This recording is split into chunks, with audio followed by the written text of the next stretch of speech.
Shabbat, Daf, Kouf Lamed He, Amud Aleph. Bonjour à tout le monde.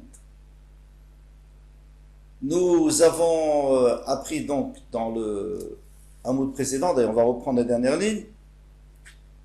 Tanu Rabbanan, nos maîtres nous ont enseigné Orlato, puisque la Torah nous dit que Shabbat, on doit enlever la Orla, c'est-à-dire on doit faire le Brit Mila Shabbat.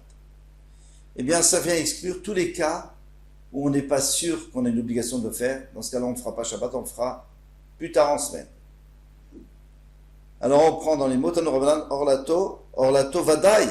Si tu es sûr que tu as une obligation d'enlever cette or-là, Dochet Shabbat, ça repousse le Shabbat, on tourne la page. Velo Safek Dochet Shabbat. Mais si c'est un Safek, on va expliquer plus loin dans la Gemara, ça ne repousse pas le Shabbat. Deuxième chose qu'on apprend, Orlato Vadaï, Dochet Shabbat, la orla sûre repousse le Shabbat, Velo Androgenos Dochet Shabbat. Mais androgène, l'enfant né androgène ne repousse pas le Shabbat. Pourquoi? Parce que c'est pas du tout sûr qu'il a une obligation de faire Brit Mila. D'abord, c'est peut-être un garçon, c'est peut-être une fille, c'est peut-être les deux à la fois, c'est peut-être aucun des deux. Ça peut tout à fait être une nouvelle créature qu'Hachem a fait. Et donc, on a un grand safek, un grand doute s'il a une obligation de Brit Mila. Et dans ce cas-là, c'est sûr qu'on ne peut pas le faire Shabbat. Parce que pour faire Shabbat, il y a écrit Orlato. On doit être sûr qu'il a la Orla et qu'il doit s'en débarrasser. Rabbi Yehuda Omer Androgenos Dochet Shabbat. Rabbi Yehuda lui n'est pas d'accord, lui dit qu'Androgenos c'est une obligation, donc de faire Brit Mila, donc il le fait Shabbat. Vanouche Karet, et bien sûr que s'il ne le fait pas, il recevra Karet quand il est grand. Quand il vient à Gadol. On apprend encore autre chose. Orlato Vadaï Dochet Shabbat.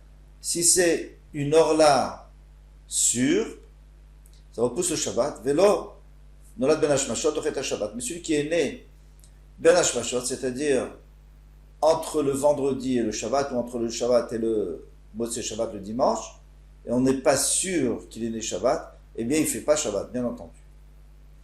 Orlato Vadaï Dochet Shabbat, Velo Nolad Keshu Maoul Dochet Shabbat.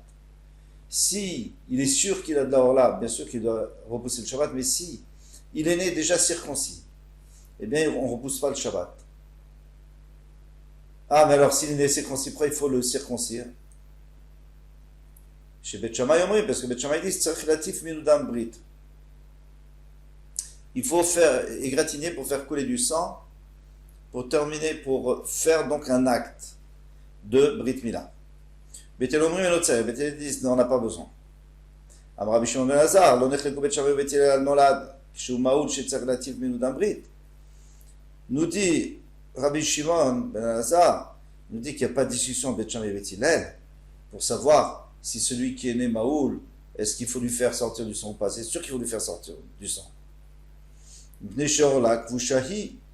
Parce qu'il y a des possibilités que la orla, donc la partie interdite qu'on devait couper, elle soit en dessous, on ne la voit pas, elle est cachée en dessous. Alors c'est sûr qu'il faut gratter à cet endroit-là. Alma nechleku, mais sur quel cas il parlait, les Bet Shammai et Bet Hillel, un guerre, donc un converti, il s'est converti une fois qu'il était déjà circoncis, par exemple, un musulman. Chez Bet Shammai Omrim, Bet Shammai dit, il faut quand même refaire et enlever un peu de sang. Bet Hillel Omrim, et Bet Hillel dit qu'on n'a pas besoin de le faire, c'est bon. Alors, jusqu'à présent, ce qu'on a vu, on a vu le problème de celui qui est circoncis. Amar, notre maître nous a dit, Velo Safek Dochet Shabbat. Si on a un doute, on ne repousse pas Shabbat. Les Maï. Alors au début, on avait dit Safek. C'est quoi un doute? Pourquoi il y aurait un doute? Les Atouye, c'est pour inclure quoi? Les Atouye, c'est pour inclure ce qu'on nous a enseigné, Ben Shiva, Mechalim Alavet Shabbat. Un enfant qui est né au 7e mois de grossesse, on est Mechalim Shabbat parce qu'il est viable. Ben Chet, mais si c'est le 8e mois, En Mechalim Alavet Shabbat, on ne transgresse pas Shabbat déjà pour faire la Brit Mila. Pourquoi? Parce que lui, il n'est pas viable. C'est sûr qu'il va mourir. Parce qu'on savait déjà autant l'Agma, et on sait encore, aujourd'hui on a entendu des médecins, que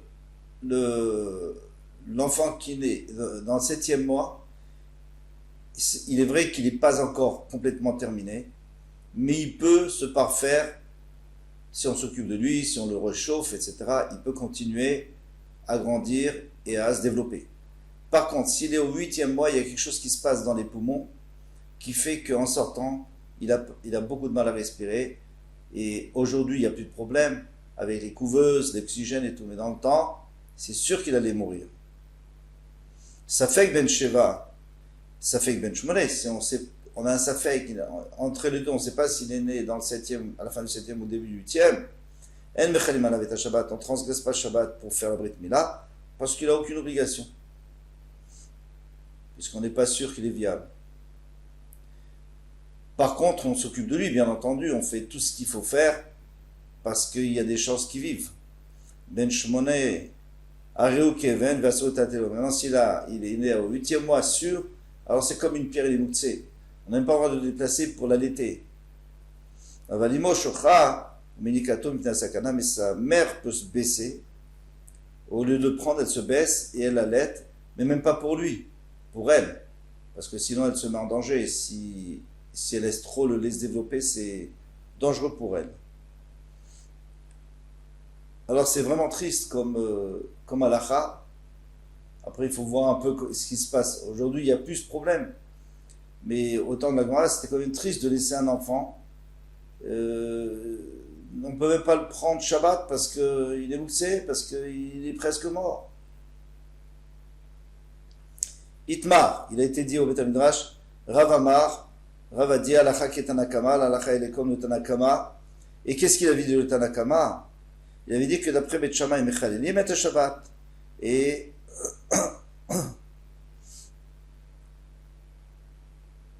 pardon, qu'il ne faut pas, on n'a pas besoin, on verse pas du sang, on ne fait pas sortir du sang le dam brit. Shmuel Amar, halakha ki Rabbi Shimon ben Elazar, que l'halakha est comme Rabbi Shimon ben Elazar, que tout le monde est d'accord qu'il faut faire couler du sang, soit Beth Shammai, soit Beth Hillel. Pardon. Rava bar Rava Itialid, les Aouyinuka. Rava bar Rava, il a eu un enfant, Kshu Maoul, et il était déjà circoncis, en naissant. Adré à Tlessar Maoulé, alors il a cherché des moalim qui seraient d'accord de faire sortir du sang, puisque lui il pensait qu'il fallait faire sortir du sang, eh bien pendant Shabbat. Et bien sûr que les moalim ne voulaient pas, donc il est allé chez 13 moalim jusqu'au moment où il s'est découragé, il a fait lui-même. Et lui apparemment il n'était pas tellement compétent. Adeshavia Krotchofra. Finalement il l'a rendu stérile. Il lui a abîmé le guide et il l'a rendu stérile. Amar, il a dit, Tétéli, je mérite, tant pis pour moi. Deavre à des Rav, parce que j'ai transgressé les paroles de Rav. Que Rav lui avait dit, bien sûr, puisque la chasse est comme Beth Hillel lui pense qu'on ne fait pas d'un brit pendant Shabbat.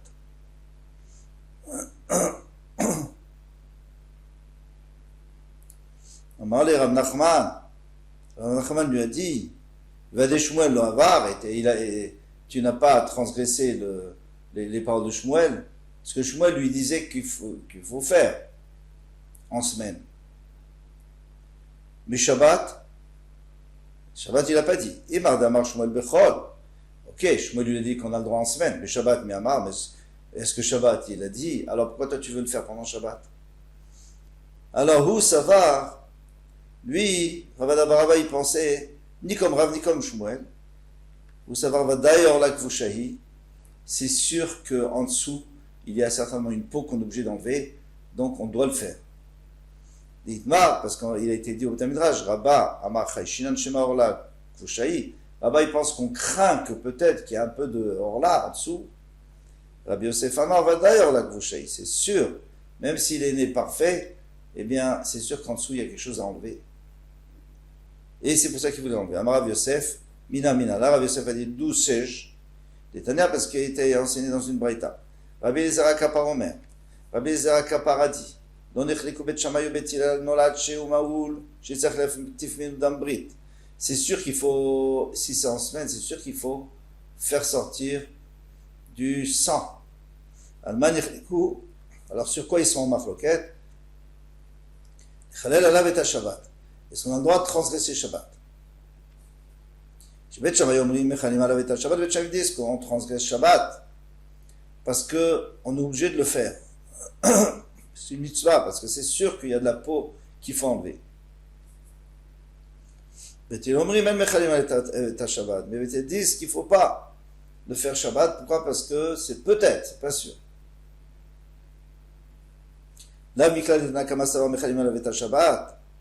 N'est-ce pas qu'on peut étudier d'ici que d'après le Tanakama, donc qui n'est pas d'accord avec Rabbi Elazar Kappa, lui il pense que d'après tout le monde, on est Mechal Shabbat, soit Bet Shammai, soit Bet Hillel.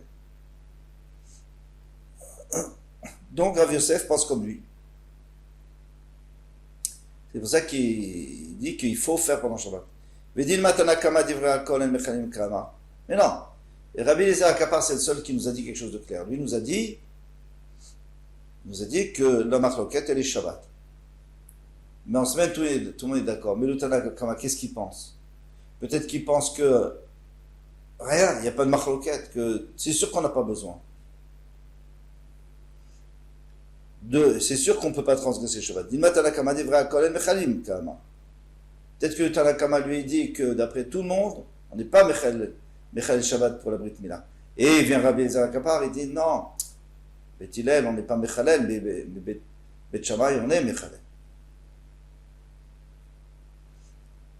Alors il m'a dit oui, mais si on dit ce pshat, ça ne marche pas. Pourquoi? Imken Rabbi Elazar Kappa Tama de Bet Shammai Atalashmina. Parce que dans ce cas-là, qu'est-ce qu'il vient nous dire Rabbi Elazar Kappa?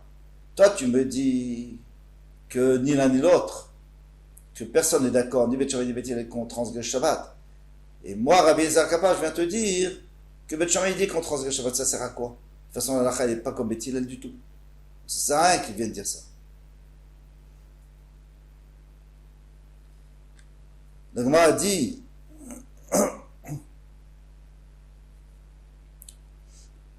Dilma Achikama, peut-être que non.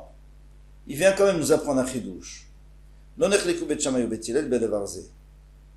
Il vient nous apprendre qu'il n'y a pas de machloket au sujet de cette chose-là. Qu'en semaine, c'est sûr qu'il faut faire. C'est ça le chidouche. Après que Shabbat, il faut faire, il ne faut pas faire. Ça, c'est pas intéressant, puisque de toute façon, c'est Bet Shammai qui dit qu'il faut faire et que la n'est pas commis. Moi, ce que Rabbi Elazar Kappa, qu'est-ce que je vous apprends? C'est que toute la machloket elle est en semaine, mais Shabbat, pardon, toute la machloket elle est en Shabbat, mais en semaine, il n'y a pas de machloket. Amar Ravasi a dit, Kol Shimot Me'aleda. Maintenant, si la mère, elle est Me'aleda, alors on sait qu'une femme qui a accouché un garçon, elle est Mea pendant une semaine, et après elle peut aller au mikvé. Alors elle est Mea parce qu'elle a accouché. Eh bien, tout ce dont la mère, tous les garçons dont la mère sont Meot, Nimou les Shmoné. Lui, il a le privilège de lui faire Brit Mila le 8e jour, même si c'est Shabbat. Kol Shenimot Me'aleda, Nimou les Shmoné. Mais si sa mère n'est pas Me'aleda, par exemple une Goya, ou alors par exemple si elle a Rachidi, si elle a une césarienne, donc elle n'est pas Tmea de l'accouchement, il n'y a pas eu d'accouchement. Après le Petida, ça c'est un autre problème. Chez Nema, comme il est écrit, Isha Kitazria Vialda Zachar. Elle est tombée enceinte, elle a eu un garçon, ou Tmea, elle était Tmea, Yom HaShmini, le 8e jour, Yimol Besar Orlato. Alors à ce moment-là, on fait la Brit Mila. Ça sous-entend que, puisque la Torah les a rapprochés, c'est pour dire que l'un dépend de l'autre. Amarle Abaye, il n'est pas d'accord. Il dit les premières générations, c'est-à-dire les générations de nos ancêtres, Abraham Avinu, en l'occurrence, ils vont prouver chez Nimot Me'aleda. Parce qu'au temps d'Abraham Avinu, il n'y avait pas de Me'aleda, il n'y avait pas de Touma, il n'y avait pas de Torah du tout. Venimol et Shmoné, pourtant Hachem leur a dit, tu dois circoncire le 8e jour. Donc on voit que même sans Touma, il y a aussi la circoncision, 8e jour. Amarle, il lui a dit, Natna Torah, Venit Chacha, sur la page, Venit Chacha, Alacha. Natna Torah, donc la Torah a été donnée, et maintenant la Alacha a complètement changé. C'est-à-dire avant, Oui, en effet, la maman n'était pas Tmeanida et l'enfant devait faire Brit Mila le 8e jour. Mais à partir du moment où la Torah vient et nous dit, vous savez, maintenant la femme est Tmeanida, alors là, ça dépend. Quand elle est Tmeanida, 8e jour, pas Tmeanida, alors on n'est pas obligé d'attendre le 8e jour.